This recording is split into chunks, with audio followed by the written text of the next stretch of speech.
Good morning. आप सभी का स्वागत है हमारे चैनल। और इस चैनल पर कंटिन्यू रूप से आप लोगों के बीच वोकैब और ग्रामर सेक्शन के वीडियो जा रहे हैं और साथ ही साथ dream classes director Shashibhushan sir का मोटिवेशनल से रिलेटेड भी वीडियो आपको कंटिन्यू मिलता रहता है। तो चलिए हम अपना मतलब ग्रामर और वोकैब सेक्शन का जो सीरीज था उस सीरीज को हम आगे बढ़ाते हैं और वोकैब सीरीज में आपको लेके आगे चलते हैं। वोकैब सीरीज का ये 8वां सेशन होगा।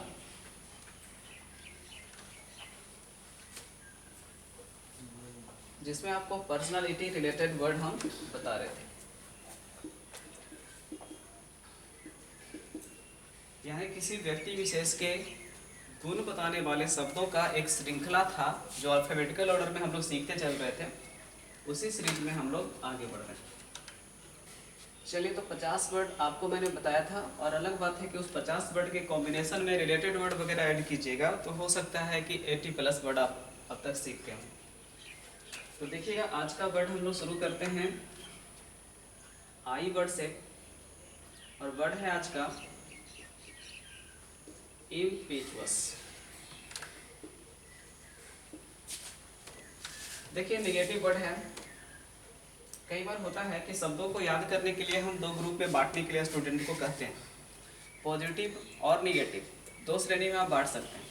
तो इम्पीचुअस को निगेटिव श्रेणी में रखिए। अब निगेटिव वर्ड है तो इससे आपको डेफिनेशन समझने में आसानी होगा। तो देखिए, क्या होता है ना कि कभी कभी कोई इंसान जो होता है वो पैसेंस नहीं रख पाता है, यानी किसी काम को करने के लिए बोलिए ना तो उसके धैर्य की सीमा लगती है टूटी हुई सी और बहुत हड़बड़ा करके काम करता है। तो इसी तरह के इंसान को कहते हैं इम्पीचुअस, पेशेंस लेस। चलिए, डेफिनेशन अब करते हैं। A person who is very rash और पेशेंसलेस। आप इसमें एक वर्ड आप सीख रहे हैं क्या, रैश। तो रैश का मतलब भी क्या हो जाता है, उतावला। तो सिनोनिमस अगर यूज करने बोलेगा तो आप रैश का यूज कर सकते हैं।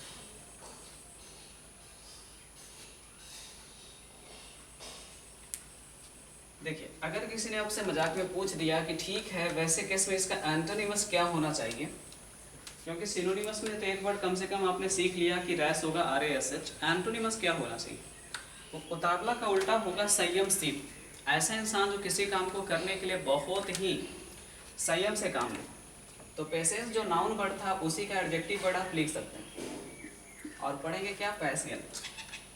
प्रोनाउंसिएशन होगा इसका पैशिएंट और पैशिएंट का हिंदी हो गया धैर्यवान।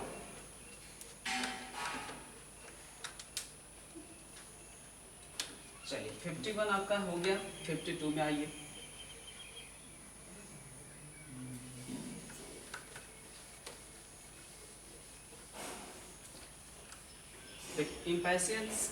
इम्पेचुअस वर्ड के बाद है आज का वर्ड इंटरप्रीट।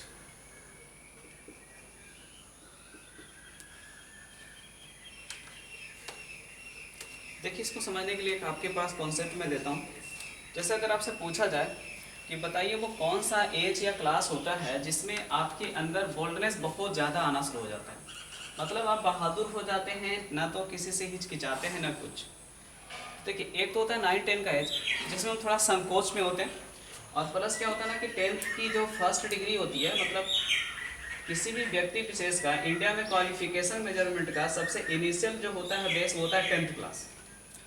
जैसे बिहार से अगर आप बिलोंग करते हैं तो आपको बिहार बोर्ड से 10th पास करना होता है। CBSE एग्जामिनेशन से आप कैरी करते हैं ऑल ओवर इंडिया में कहीं भी, तो वहाँ पे आपको 10th पास करने के बाद कहा जाता है कि आपने कम से कम 10th का एक क्वालिफिकेशन हासिल किया। लेकिन ये 9-10 में हम उतने बोल्ड नहीं होते। और जैसे ही आप 10+2 12th में जाते हैं तो आप कहीं ना कहीं कहते हैं कि अरे यार बोर्ड का हमको एक्सपीरियंस है, अब हमको बोर्ड के एग्जाम से डर नहीं लगता है। यानी इंटर में जाकर के इंसान क्या हो जाता है, बोल्ड हो जाता है। आप इसको रिलेट कर सकते हैं। कहना मैं क्या चाह रहा था कि इंटरप्रीट का हिंदी ही होता है एकदम से न डरने वाला, साहसी या बहादुर। चलो, तो इंटरप्रीट का हिंदी हम लिखते हैं पहले साहसी या बहादुर। यानी कि सिनोनिमस अगर बात करें तो सबसे पहले आ गया आपके पास में बोल्ड। डेफिनेशन ऐड करिएगा तो ऐड करिए, a person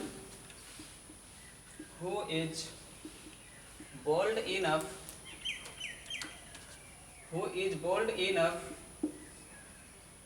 to do something add कर दीजिए। और क्या, किसी भी काम को करने के लिए जितना हिम्मत चाहिए उतना हिम्मत उसके अंदर है।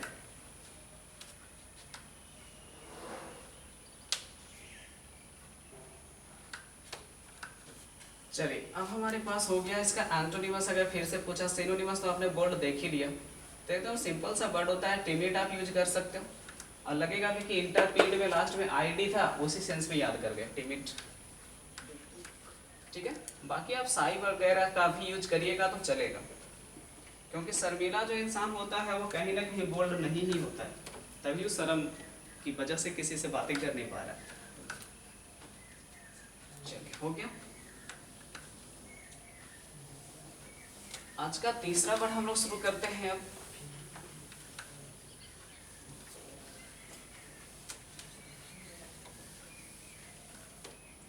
देखिएगा 53 हो गया वर्ड काउंट में, और वर्ड आपके पास बहुत ही इजी है, इंडोलेंट। देखिए आपको पहले फिर से मैं उसी तरह से रिलेट करके सिखाता हूँ।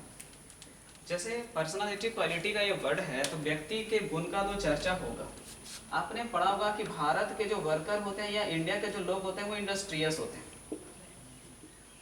ठीक है, अब आपको रिलेट करना है कि इंडोलेंट, लेकिन इन वैसे लोग हैं जिनके अंदर शायद ये चीज नहीं, तो इंडोलेंट नेचर के वो है। यानी कि इंडोलेंट का हिंदी हो जाएगा आपके पास अब क्या, सुस्त। तो चलिए डिफाइन करते हैं, person who is not industrious,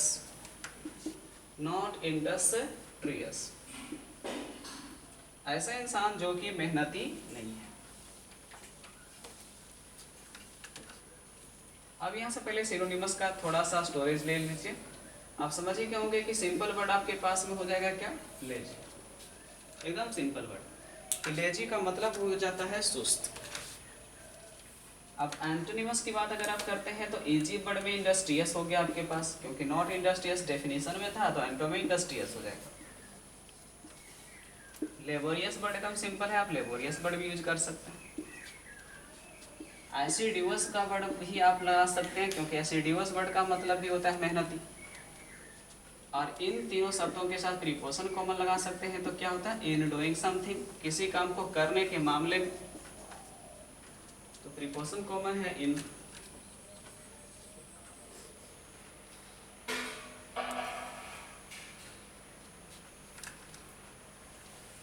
तो था ये इंडोलेंट वर्ड, जिसका हिंदी होता है सुस्त। सिनोनिमस आपका लेजी, एंटोनिमस में हो जाएगा इंडस्ट्रियस, लेबोरियस, एसिडिवस। चलिए नेक्स्ट वर्ड आपके पास में 54,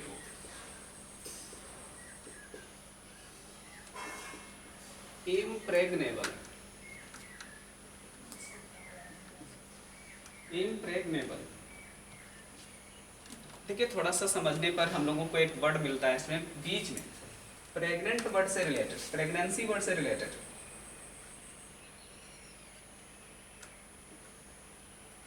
कहना क्या चाह रहे हैं, जैसे मान लेते हैं कुछ बीज आपके हाथों पे है, कोई किसान है जो अनुभवी है, उस बीज में से 4 बीज उठाते हैं और कहते हैं ये चारों बीज मत डालिए जमीन में। आप पूछते हैं क्यों, तो कहते हैं कि इन्हें अगर आप डालते हैं जमीन में फिर भी इनसे कोई पौधा नहीं निकलेगा। दूसरा तरीका क्या है, आप कितना भी कोशिश कर लीजिए इन बीजों से आप पौधे हासिल नहीं कर सकते। या अपने महिलाओं के सेंस में यूज कर सकते हैं कि कुछ महिलाएं जिन पर है, जो कि देखिए बहुत ही दर्दनाक शब्द है, समझते हैं, उन पे धब्बा लग जाता है बांझपन का, है ना। पहले के समय में बहुत ज़्यादा सिचुएशन खराब होता था, अगर पुरुष में किसी प्रकार की समस्या होती थी उसके बावजूद भी स्त्रियों को ही दोषी ठहराया जाता था, और यहाँ तक कि ये लोग टेस्ट भी नहीं कराते थे। अब तो लोग पढ़े लिखे हैं तो अब लोग टेस्ट करा लेते हैं कि भाई पति पत्नी में किन में कमी है, ताकि किसी तरह से बच्चे का कोई उपाय किया जा सके। तो पहले के समय में ये बहुत ही बड़ा बोझ माना जाता था महिलाओं के ऊपर जिनको बच्चे नहीं होते थे। तो क्या सेंस है, जिस महिला के अंदर किसी भी प्रकार से प्रेगनेंसी के लिए कोई भी विधि लगा करके भी प्रयोग नहीं किया जा सकता, ओके, उसको कहा जाएगा इम्प्रेग्नेबल। डेफिनेशन पहले समझिए हिंदी बाद में। ए पर्सन, खास करके वुमन,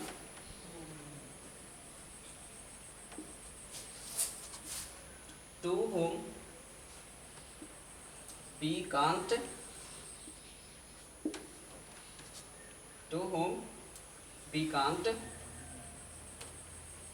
make pregnancy,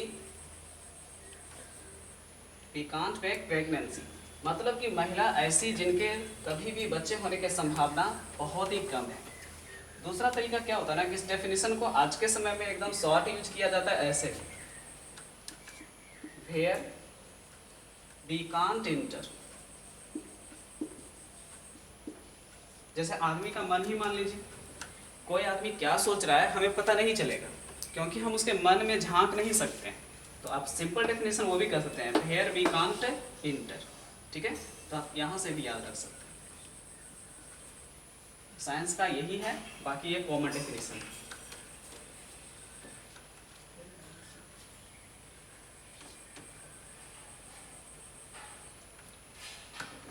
प्रेगनेंसी तो नहीं है, अच्छा प्रेगनेंसी ये होना चाहिए ना। चलिए हो गया, थोड़ा सा डिफिकल्ट वर्ड था इसलिए समझाना पड़ा कि दो डेफिनेशन इसका होता है, लेकिन एग्जामिनेशन में जो आपका डेफिनेशन है वो नीचे वाला ही रहेगा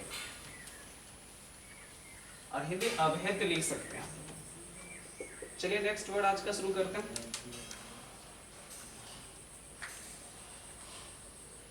अगर आई खत्म हो तो जे से मुझे वर्ड याद नहीं आ रहा है तो मैं आपको सीधे एल पे लेके चलता हूँ, लीवर टाइम। शायद कुछ लोग सुने भी होंगे।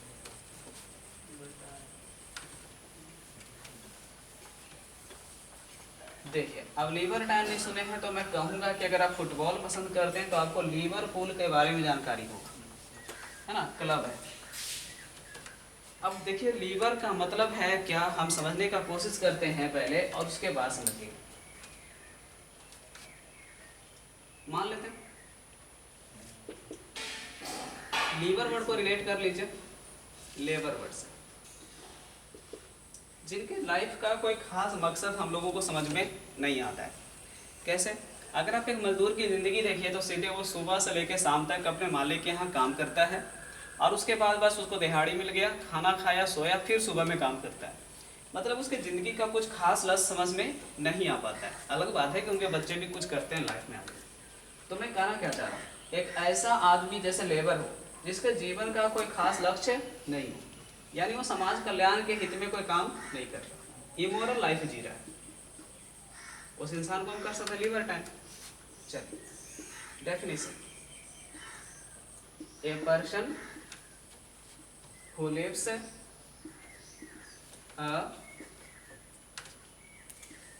आयन कर लीजिए immoral life, जिससे अनैतिक जिंदगी गुजारने का सोच लिया है। कुछ उसका नीति विशेष नियम कानून व्यवस्था उद्देश्य कुछ खास नहीं हो। चलिए अब इसका अगर हम सिनोनिमस यूज करेंगे ना तो बहुत ही थोड़ा सा डिफिकल्ट फिर ये खुद में हो जाता है, लीचर। मैंने अभी कहा ही था कि भाई वर्कर्स को कोई खास अच्छे दृष्टिकोण से लोग नहीं देखते हैं, तो आप उसको समझ सकते हैं थोड़ा सा गाली के तौर पे, लीचर।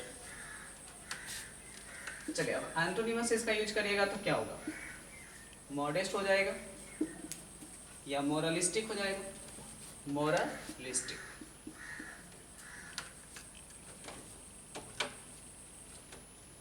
जो लोगों के लिए सोचने का काम करते हैं लोग और एक अच्छा संयमशील अपना इज्जतदार जिंदगी गुजारते हैं, मोरलिस्ट होते हैं।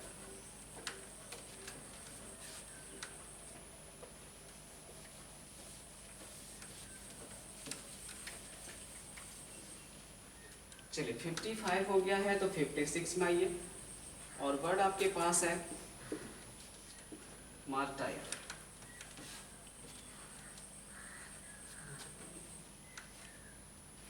देखिए तो कॉमन वर्ड है, अगर आप ये नहीं जानते हैं तो आप तो देशद्रोही हैं अपने देश के लिए, है ना। मार्टायर नहीं पता है, अजीब बात है। मार्टायर का हिंदी होता है क्या? शहीद, जो अपनी जिंदगी को एकदम खुशी खुशी देश के लिए न्यौछावर कर दे। One who sacrifices his life। लड़कियां बुरा ना माने इसलिए हर भी कर दीजिए, TYR होता है, देख लीजिए।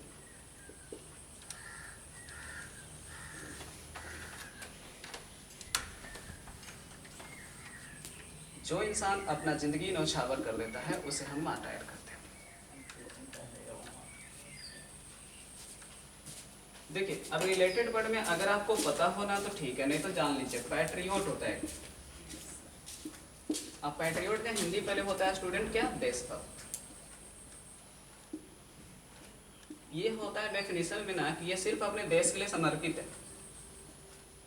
One who is devoted to his country.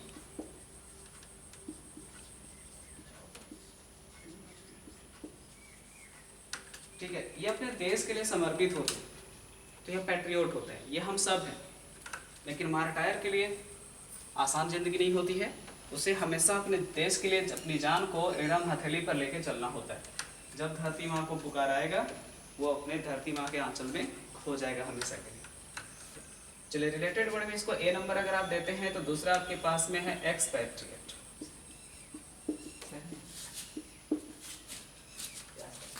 अब देखिए ई एक्स मतलब आउट होता है, आउट का मतलब बाहर, और पैट्रिएट हम देशभक्ति से रिलेटेड समझ गए। चलो डिफाइन करते हैं। To send out of country, out of country, ये थ्रो आउट भी कर सकते हैं, किसी को उसी के देश से बाहर का रास्ता दिखा देना। आपने हिंदी में सुना होगा देश निकासा, देश निकासा। एक ऐसा आदमी जिसके साथ ऐसा पेश किया गया है, ऐसा व्यवहार किया गया है, वह इंसान खुद में एक्सपैट्रिएट कहलाएगा। चलिए अब आते हैं रीपैट्रिएट। अब देखो री का मतलब होता है रिटर्न यानी वापस, तो वही डेफिनेशन करो। To send back his country, to send back someone to his country, किसी को उसी के देश वापस भेजना। अपने देश से आया हुआ था आपके यहाँ एक प्रवासी बन करके, मतलब कि इमिग्रेंट बन करके, आपने उसे उसके देश वापस भेज दिया, तो रीपैट्रिएट। ठीक है ना, इसी को हम हिंदी में कहते हैं देश वापसी। तो देश वापसी मतलब रीपैट्रिएट और देश निकासा मतलब एक्सपैट्रिएट। चलिए तो इसी सीरीज का जो रिलेटेड वर्ड है उसमें अभी और है 2 वर्ड, तो देख लीजिए वो भी।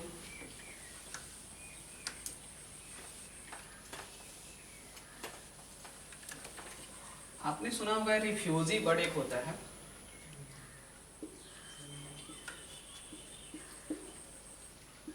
ठीक है। अब देखिए रिफ्यूजी क्या होता है? शरणार्थी होता है। मतलब क्या हुआ ना कि ऐसा इंसान जिसे दूसरे कंट्री से आने के बाद किसी दूसरे कंट्री में थोड़े समय के लिए शेल्टर प्रोवाइड किया गया है। डेफिनेशन क्या होगा?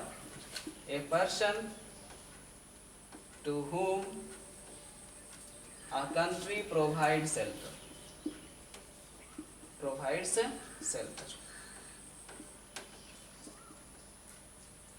कोई भी इंसान जो दूसरे देश का है, जिसे उस देश ने यानी दूसरे देश ने अपने यहाँ शेल्टर प्रदान किया है, वो होगा रिफ्यूजी।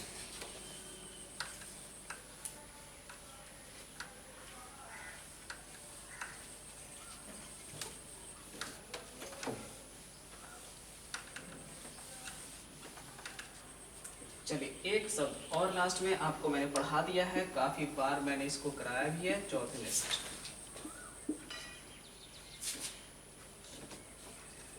आप सबको हिंदी मैंने कराया था। अंध देशभक्त, ठीक है, मतलब जो होता है ना पैट्रियोट, उससे कहीं ज़्यादा। जैसे होता है ना, हम लोग कभी कभी बोलचाल में, मेरी आदत है कि कोई भी इंसान कुछ करता है तो मैं उसमें बोल देता हूँ कि भाई तुमने तो, है ना, अपनी गलती का भी सुपरलेटिव डिग्री कर दिया। तो मतलब क्या हुआ कि देशभक्त पॉजिटिव डिग्री था तो चौभनिष्ठ सुपरलेटिव डिग्री था।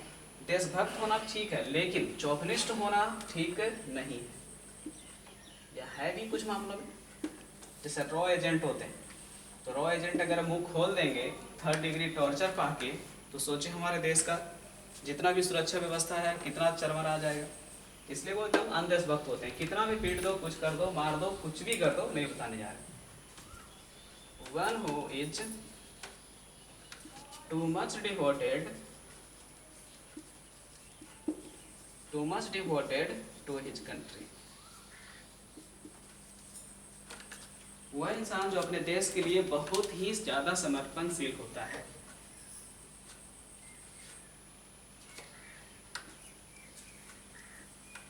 चलिए, कॉस्मोपॉलिटन, इसका एंटोनिमस आप यूज कर सकते हैं, चौभनिष्ठ का एंटोनिमस, क्योंकि ये क्या होता है, सर्वदेशीय, जो पूरी दुनिया के देशों को अपना ही देश समझता है। डेफिनेशन होगा, one who believes the whole world as his family या कंट्री, जो पूरी दुनिया को ही अपना परिवार या देश मानते होते हैं, उन्हें कहा जाता है कॉस्मोपॉलिटन। ठीक है, इसमें काफी वर्ड्स मैंने आपको चौभनिष्ठ और कॉस्मोपॉलिटन पहले भी करा रखे थे।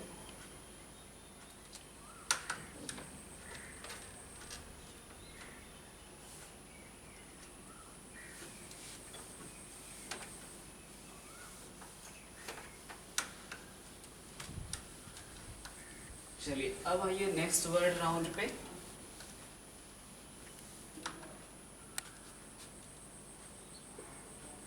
देखिएगा 57, वर्ड होता है स्टूडेंट मॉडेस्ट। मॉडेस्ट का हिंदी होता है विनम्र, यानी डेफिनेशन कुछ खास नहीं था, a person who is kind और मॉडरेट इन बिहेवियर, कोई भी ऐसा आदमी जो या तो दयालु है या तो व्यवहार करने के मामले में उतना भी सख्त नहीं है, मतलब सख्ती से पेश आता है और बहुत ही जल्द नॉर्मल हो जाता है, तो वैसे इंसान को हम कह सकते हैं क्या, मॉडेस्ट। देखिए, दूसरा एक और कॉन्सेप्ट बताते हैं आपको समझने का, इसका एंटोनिमस लिखिए, आपको समझ में आएगा। SHOW SNO, कुछ याद आ रहा है? हम लोगों ने पीछे पढ़ा है कि सोई का मतलब होता है दिखावा करने वाला, स्नॉब का मतलब होता है अपने आप को बहुत ही ऊंचा समझने वाला और अपने से नीचों को नीचा समझने वाला। तो एंटोनिमस में समझ में आ रहा है कि एंटोनिमस इसका हो रहा है क्या, दिखावा करने वाला। तो मॉडेस्ट का मतलब क्या है, इसके पास है तो बहुत कुछ लेकिन ये मॉडरेट जिंदगी जीता है।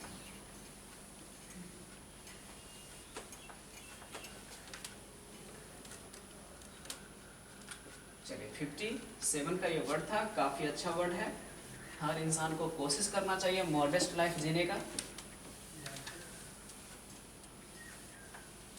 देखिएगा, नेक्स्ट है आपके पास में वर्ड, ये भी मैंने पढ़ाया हुआ पहले, machinery.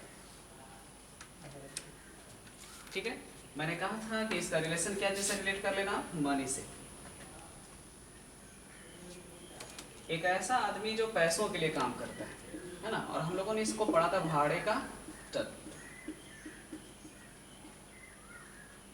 Okay, one who work for the sake of money, one who works for the interest of money,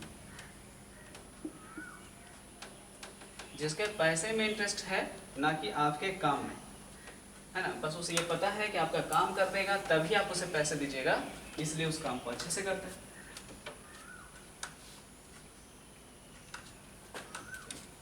चलिए अब नेक्स्ट वर्ड के पास आइए, 59, मैलीवोलेंट।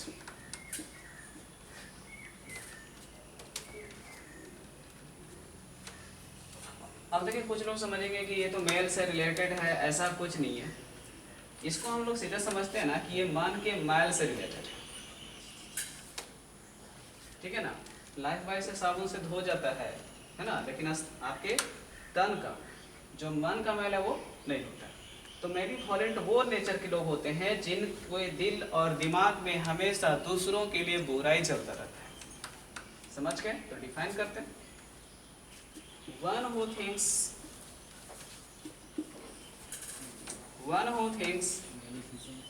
ill will of others, वह इंसान जो दूसरों का बुरा चाहता है।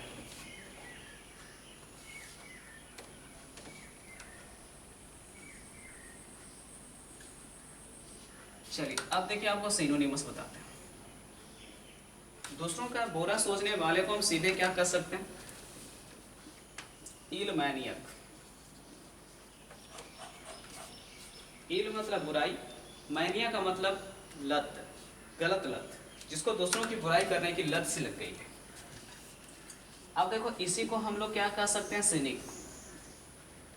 क्योंकि हम लोग पढ़े थे ना कि सिनिक होता है दोस्त दर्श, जो दूसरों में हमेशा बुराइयां तो देखता है, पॉजिटिव उस इंसान के अंदर क्या है इसे पता ही नहीं चलता। इसलिए हम सिनिक भी इसका सिनोनिमस आप यूज करें तो कोई दिक्कत नहीं है, आप रिलेटेड सिनोनिमस भी यूज कर सकते हैं। अब देखिए और है, आपके पास में पढ़ा था आपने मिसैंथ्रोप। आप इसे मिसैंथ्रोपिस्ट भी कह सकते हैं, जो मानव समुदाय से घृणा करता है, यानी मानव समुदाय के प्रति इसकी जो सोच है, थिंकिंग है, वो बुरी है। चलिए तो अब एंटोनिमस में आइए। आप देखिए दूसरों का बुरा नहीं सोचेगा तो क्या करेगा, दूसरों का कल्याण सोचेगा। अब कल्याण सोचने वाले को हम लोग अपना मिसैंथ्रोपिस्ट से क्या बना लेते हैं, फिलैंथ्रोपिस्ट। फिलैंथ्रोपिस्ट, और इस सेंस में आप जेनरस वर्ड भी लिख सकते हैं। और मॉडेस्ट वर्ड आज ही पढ़े थे, तो मॉडेस्ट वर्ड भी रख सकते हैं। वेल विशर लिख सकते हैं, जैसे इल लिखे थे ना आप, उस तरह से क्या लिख सकते हैं, वेल विशर। बोलचाल में यूज भी करते हैं लोग कि हमारे पेरेंट्स जो होते हैं हमारे वेल विशर्स होते हैं, हमारी बुराई कभी नहीं चाहते हैं।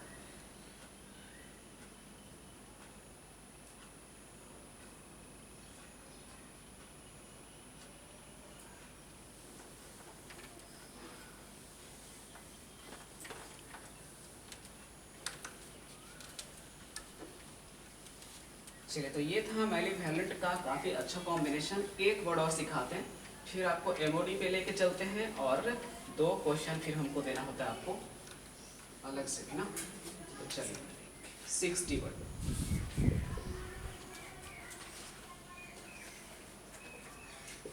देखिए मीसो से रिलेटेड तो मैंने वर्ड पढ़ाई दिए थे, तो एक वर्ड और तो पढ़ाते हैं आपको आज, मीसोलॉजिस्ट। देखो मिसैंथ्रोपिस्ट हो गया हेटर, मिसोगैमिस्ट हो गया औरतों से घृणा, शादी से, मिसोजाइनिस्ट औरतों से, यानी इस वर्ड का ऑलरेडी पहले से ही आपको पता है सेंस क्या होता है, हेटर। अब हमें लॉजी वर्ड का मतलब कौन नहीं जानता है कि लॉग वर्ड जहाँ जहाँ लगता है वहाँ पे क्या चीज़ की बात आती है, स्टडी। खत्म। यानी क्या हो रहा है ना कि अब सीखने का विरोधी होगा, तो हिंदी क्या लिखेंगे, डेफिनेशन लिखते हैं ना, वन हु हेट्स नॉलेज।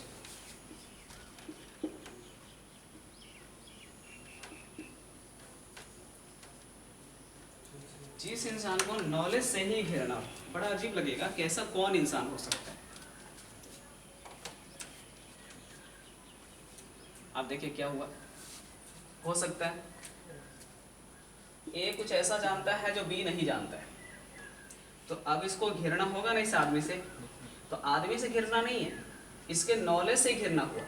तो ये जो सोच रहा है ना, यही हो गया, इस कारण से ये खुद में कैसा इंसान, मिसोलॉजिस्ट। जो आदमी से घिरना नहीं कर रहा है, उसके नॉलेज से घिरना कर रहा है, तो इसलिए इसको मिसोलॉजिस्ट कहिए।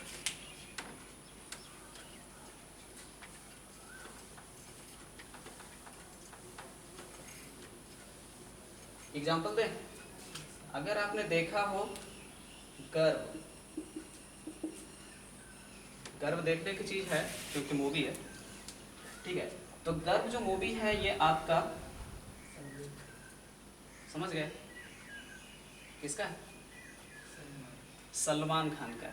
तो सलमान खान के जो भाई का रोल प्ले किया है इसमें, उस थोड़े समय के लिए तो हम लोगों को फर्स्ट पार्ट में लगता है कि भाई बहुत चाहता होगा इसको, बहुत ही क्लोज होगा, लेकिन क्या होता है ना कि हमेशा शूटिंग में सलमान फर्स्ट आता है और वो सेकंड हो जाता है।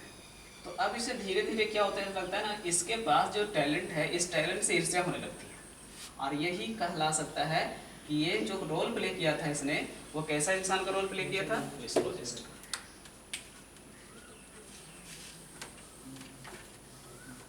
है ना, जिसको उससे घिरना नहीं था, वो सब ठीक था, उसके साथ अच्छे से पेश आ ही सकता था, हमदर्दी थी उसके लिए, लेकिन उसके नॉलेज से वो उसको घिरता।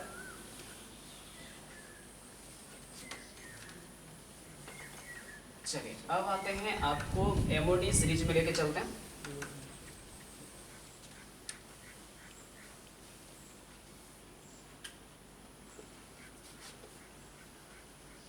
देखिएगा एमओडी सीरीज में आपके पास का आज का क्वेश्चन, वन हु हेट्स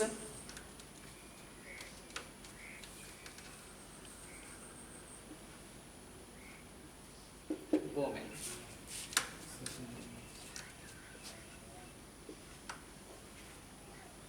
मेसोगैमिस्ट, ये पढ़ाना था मुझको लेकिन हम इसी में करा दे रहे हैं आपको, मिसोजाइनिस्ट, मिसोलॉजिस्ट,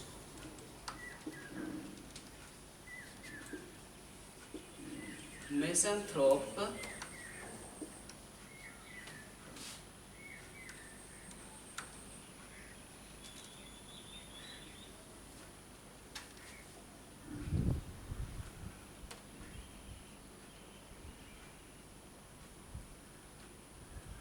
चलिए 4 ही वर्ड आज का रखते हैं।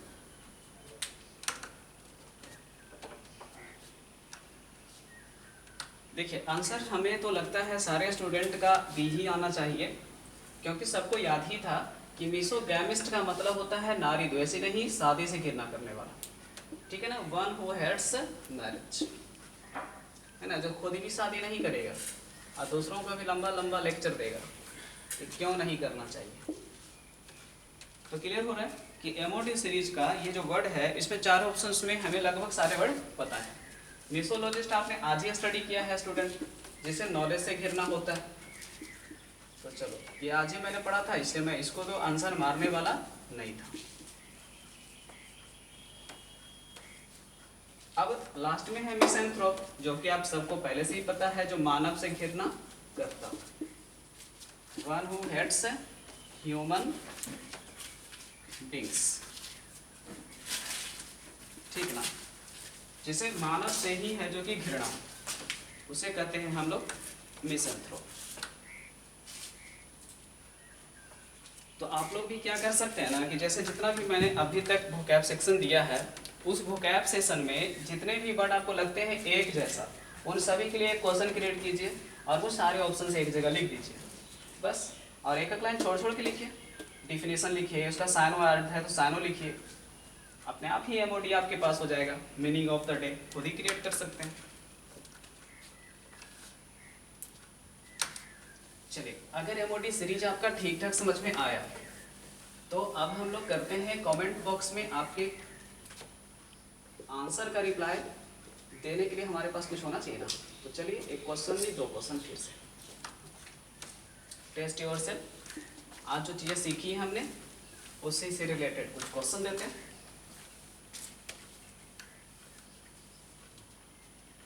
क्वेश्चन है, a person who shows of, shows of का मतलब तो समझते हैं ना, दिखावा करना, ये तो कॉमन इंग्लिश है आज के समय का। चलिए सोच, डबल एफ की single F, double F, a person who shows of his knowledge. आप कहोगे सर आपने नॉलेज से रिलेटेड तो क्वेश्चन पढ़ाया था कुछ और, अंक दे रहे कुछ और, लेकिन आपको समझ में आ जाएगा क्योंकि ऑप्शन सारा पढ़ाया हुआ है। चलिए सबसे पहला ऑप्शन आज आपने पढ़ा था, याद आएगा, लिबर्टाइन पेडांटिक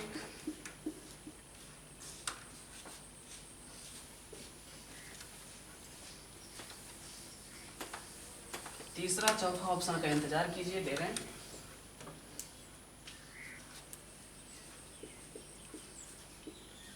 प्रोडिगी और लास्ट ऑप्शन है आपके पास में मिसोलॉजिस्ट।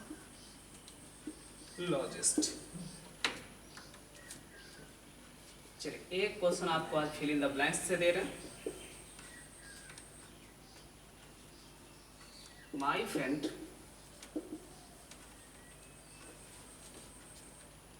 हु इज अ ड्रंकार्ड, पियक्कड़ होता है, मैंने पढ़ाया था। नाउ ही इज लिविंग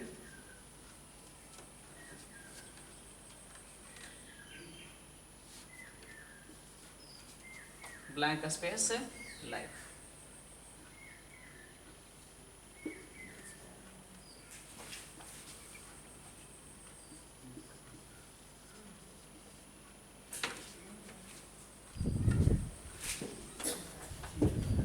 चलिए ऑप्शन आपके पास है मॉरल,